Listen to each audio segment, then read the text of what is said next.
Hello everyone, চলে আসলাম একটা নতুন মিনি ব্লগ নিয়ে। আর দেখতেই পাচ্ছ এদের সবার সাথে আমি ফার্স্ট টাইম যাচ্ছি ঠাকুরনগরে ওই উৎসব দেখতে, পুজো দেখতে। তো ঠাকুরনগরে মেলা বসেছে, সেটাও দেখবো। খুব বড় মেলা শুনেছি। তো ফার্স্ট টাইম যাচ্ছি। আর ঠাকুরনগর স্টেশনে এসে এত ভিড় দেখেছি। তারপর এখানে দিচ্ছিল খিচুড়ি, তো খিচুড়িটা নিলাম, ভীষণই ভালো খেতে হয়েছিল। তারপর এদের সাথে আবার হাঁটা শুরু করেছিলাম। তারপর এখানে চলে এসেছি ঠাকুরনগরে। এখানে খুব সুন্দর মাতাম দিচ্ছিল এরা।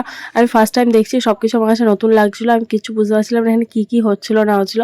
শুধু কিছুটা সবার মুখে শুনে বুঝতে পেরেছিলাম এখানে এরাও মাতাম দিচ্ছিল। আর এদের পুরো ভূত ধরেছে মনে হচ্ছিল। তো একটু মজা করেই বললাম, যাই হোক। এখানে আমি বসেছিলাম কিছুক্ষণ একটা জায়গায়, মানে একজনের বাড়ির উঠোনে আর কি। সেখানে আমাদের জন্য সবার জন্য রান্না হচ্ছিল, আমার দিদা করছিল সেই রান্নাটা। আর এখানে এই মেয়েটার অবস্থা দেখো কিরকম হয়ে গেছিল। এটা হচ্ছে আমাদের দলের, তো এটা একটু ফেটে গেছিলো, ভেঙে গেছিলো বলতে গেলে, তাই জন্য রেখে দিয়ে চলে গেছে সবাই মিলে। আর এই বাড়ির উঠোনটা দেখো এত লোকজন ছিল, মানে প্রচুর লোকজন ছিল। আর সবাই রান্না করে নিজেদের মতো খাচ্ছিল। তারপর এইখানে দেখতে দেখতে চলে গেছিলাম মন্দিরের কাছে। আর মন্দিরের পাশে এই পুকুরটায় মানে এত লাখ লাখ লোক ছিল যে কি বলবো। আর এই মন্দিরটা খুবই সুন্দর ছিল, ভীষণই সুন্দর ছিল। আর পুকুরে সবাই স্নান করছিল, কিন্তু এত লোকের মাঝখানে আমি করতেই পারছিলাম না, কেন জানি না। এত কাদা মাটি ছিল যে স্নান করতে অসুবিধা হচ্ছিল আমার একটু। তারপর চলে গেছিলাম এখানে মন্দির ঘুরে। একটা বড় ড্রাম দেখেছিলাম, সবচেয়ে বড় ছিল যেটা। তারপর এখানে সবাইকে ভাত খেতে দেওয়া হচ্ছিল, ভাত তরকারি দিয়ে সবাইকে দেওয়া হচ্ছিল, সবাই খাচ্ছিল। আর আমি একদম বসেছিলাম, আমার একদম খেতে ইচ্ছে হচ্ছিল না। তারপর এটা ছিল হচ্ছে হরিলুটের বাতাসা, যেটা মা একসাথে রুমালে বেঁধে নিয়েছে, অনেকটা কুড়িয়ে পেয়েছিলাম আমরা। তারপর চলে গেছিলাম মেলায় ঘুরতে। একটুখানি বিকালের মধ্যে হাঁটতে তো একদমই পারছিলাম না, কারণ পায়ে খুব ব্যথা করছিল। যাই হোক, কাছাকাছির মধ্যে একটুখানি ঘুরলাম, ঘুরে আইসক্রিম খেলাম, খেয়ে এখানে সবাই মিলে বসে রেস্ট নিচ্ছিলাম। রেস্ট নিয়ে মানে সবাই তো ঘুমিয়েই পড়েছিল প্রায়, বাট আমি বসেছিলাম, আমার একদম ঘুম পাচ্ছিল না।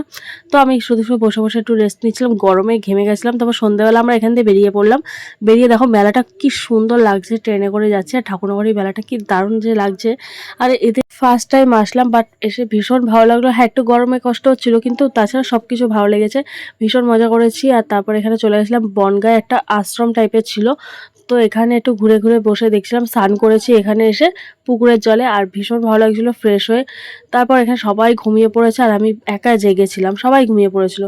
তারপর ফাইনালি আমাদের ভোরের বেলা ট্রেন ছিল, সেই ট্রেনে বাড়ি আসার কথা। তো সেই জন্য সবাই মিলে উঠে পড়েছি। তখন বাজে রাত 3টে, 3:30 কাছাকাছি।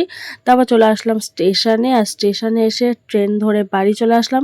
বাড়িতে এসে মানে শ্যামনগর স্টেশনে এসে সকালবেলা ভোরবেলা 1 কাপ চা খেয়ে নিলাম। চা খেয়ে চলে আসলাম বাড়িতে। আর বাড়িতে আসার পরেই যা দেখলাম, কিছুক্ষণ পরেই বাইরে পুরো মানে অন্ধকার এসে গেছে। মানে সকাল 7টা বাজে, মনে হচ্ছে আমার বাইরে সন্ধ্যা 7টা। তারপর এরকম প্রচণ্ড পরিমাণে বৃষ্টি হলো। তো আজকে ভিডিওটা এখানে শেষ করছি।